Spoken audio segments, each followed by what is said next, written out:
Yo cuy, apa kabar? Ketemu lagi bareng gue di sini di MGS Gadget. Nah, kali ini gue pengen ngerekomendasiin HP gaming ya.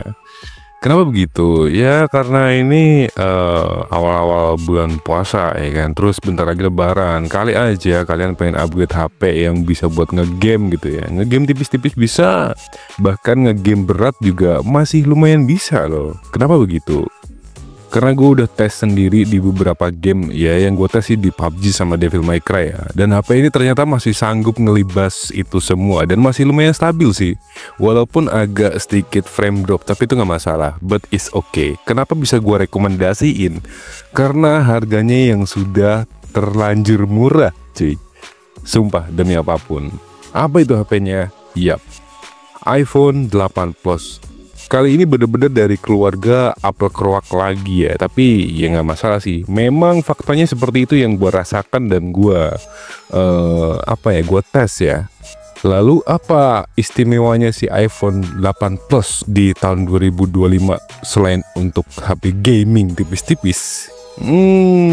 Mari kita simak baik-baik. Jangan kemana-mana ya kan. Kita gas bareng. Sip.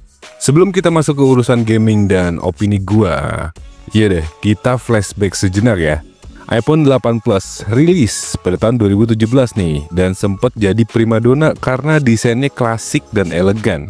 Ya sama kayak generasi sebelumnya yaitu iPhone 7 Plus ya. Tombol home-nya masih ada, terus Touch ID-nya ya masih jadi favorit banyak orang waktu itu. Desain yang premium dengan material kaca, frame-nya metal cuy. Bikin ponsel ini ya 11-12 kayak iPhone 7 Plus ya nggak sih? iPhone 7 Plus itu kan dia kan pakai aluminium ya, pakai aluminium juga bodinya. Nah ini udah kaca cuy gitu. Walaupun sekarang udah banyak smartphone baru dengan layar full bezel, tapi pertanyaannya di tahun 2025 apakah nilai ini akan menjadi sebuah nilai nostalgia atau memang HP ini bener-bener recommended buat lu cuy?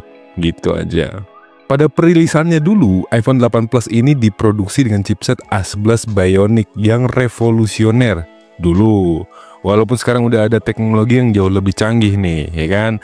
A11 Bionic masih bisa diandelin kok buat aktivitas sehari-hari, terutama buat lu yang nggak butuh spesifikasi ultra tinggi. Banyak orang yang masih sayang sama desainnya, karena memberikan rasa nostalgia dan kesan klasik yang nggak bisa didapat dari smartphone layar penuh zaman sekarang. Sekarang, kita masuk ke bagian yang paling ditunggu-tunggu, yaitu game ya, PUBG dan Devil May Cry. Skuy, kita ulik gimana performa iPhone 8 Plus buat kedua game ini.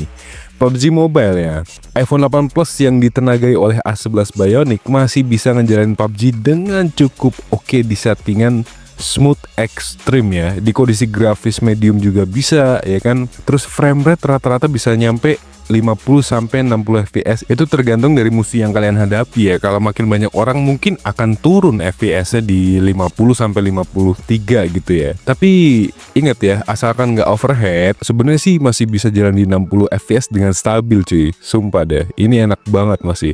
Tapi kalau lo mau ngegas settingan high, ya siap-siap aja cuy, karena frame drop dan lag mungkin bisa muncul pada saat momen-momen kritis, terutama saat terjadi banyak aksi seru di zona battle ya kan. Jadi buat lo yang pengen pengalaman gaming yang stabil, settingan smooth extreme gua rasa ini yang paling ideal sih kalau di PUBG ya. Dan jangan lupa pakein kipas cuy. Nah sekarang di Devil May Cry ini agak tricky sih, karena gamenya itu aslinya didesain untuk konsol atau PC ya. Nah kalau lu main versi cloud gaming atau port mobilenya, iPhone 8 Plus masih bisa nampung performa yang lumayan sebenarnya. Namun harus gua akuin, detail grafisnya nggak akan selalu smartphone kelas atas sih.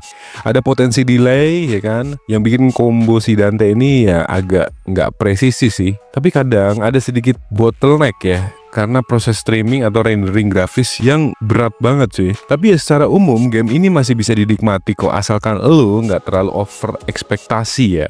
Kalau lo seorang player yang hardcore yang ngejar frame rate sempurna dan respon instan, jangan iPhone 8 Plus cuy. Tapi kalau gua rasa ini lu set rata kiri aja udah cukup cuy. Ini masih smooth banget lu, sumpah dah. Oke cuy, sekarang kita bedah ke performa gamingnya. Saat ini saatnya gue bikin lu makin bingung beli apa enggak nih iPhone 8 Plus di 2025 buat ngegame doang ya kan.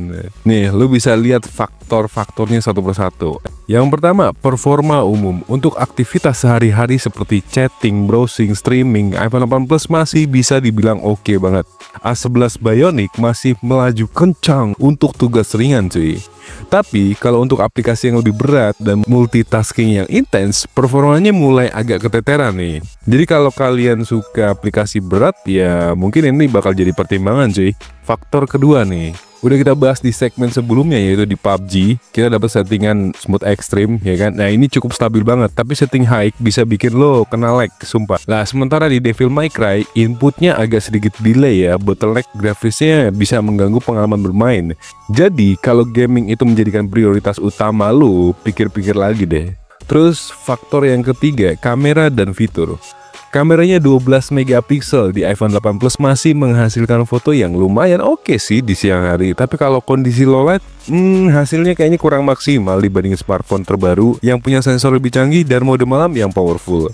Lalu fitur lain seperti Touch ID tetap menjadi nilai plus di sini ya kan, terutama buat yang lebih nyaman dengan cara unlock yang klasik. Jadi kayak pakai fingerprint gitu deh cuy. Lalu faktor yang keempat, baterai dan daya tahan. Masalah utama di sini cuy, ya kan, baterainya udah mulai menurun seiring usia. Kalau baterainya belum pernah diganti, ya lu bakal sering ngecharge sih. Tapi kalau kalian nggak masalah untuk ganti baterai, ponsel ini masih bisa diandalkan untuk aktivitas ringan. Lalu efisiensi dari chipset A11 juga ngebantu banget, tapi tetap aja kapasitas baterai yang udah nggak secepat smartphone terbaru ini bakal bikin PR buat lo. Gua saranin sih untuk diganti ya kalau lo bakal beli HP ini. Lanjut ke faktor berikutnya, yaitu harga second dan nilai nostalgianya. Di pasar second, iPhone 8 Plus bisa jadi opsi hemat sekali, ya kan? Harganya yang terjangkau plus desain klasiknya yang ngasih vibes nostalgia bisa jadi nilai tambah buat lo yang doyan gadget lawas. Emang bener banget sih. Tapi inget, lo bakal dapet teknologi yang udah lumayan ketinggalan zaman ya. Jadi ini semua tergantung kebutuhan dan budget lo cuy. Gitu aja. Sekarang nih cuy, gua bakal rangkum semua poin penting dalam bentuk plus minus biar makin jelas buat kalian. Siapa tahu ya lo makin bingung, ini HP beneran bisa buat rekomendasi untuk gaming apa enggak gitu loh. Oke, poin plusnya. Harga terjangkau di pasar second. Kalau lo cari opsi hemat dengan performa yang masih layak untuk aktivitas harian, iPhone 8 Plus adalah pilihan yang nggak jelek-jelek banget. Harga secondnya ramah di kantong cuy. Nih, lo lihat harga secondnya segini, ya kan?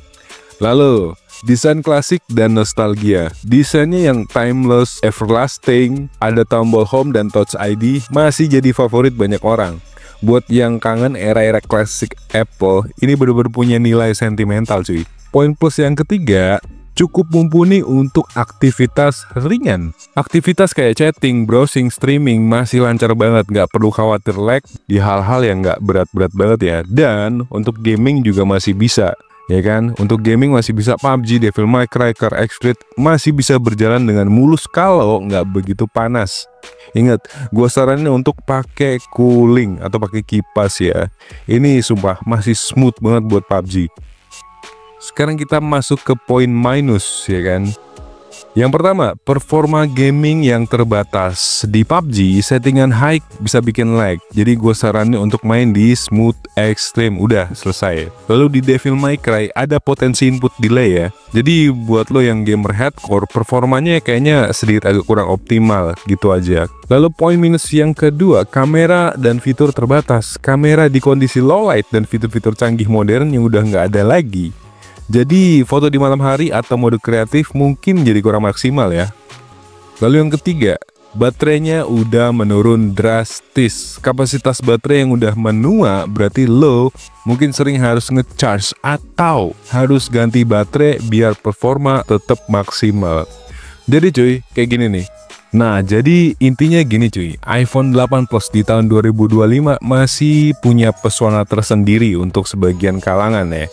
Untuk keperluan harian dan nggak perlu mikirin gaming berat, sebenarnya iPhone 8 Plus ini masih bisa jadi pilihan hemat yang penuh nostalgia. Tapi kalau lo pengen pengalaman gaming yang mulus banget, terus kamera canggih banget, sama fitur yang modern, mungkin udah saatnya upgrade ke smartphone yang lebih baru. Jadi gimana menurut kalian? Apakah kalian masih setia dengan iPhone 8 Plus yang masih punya nih?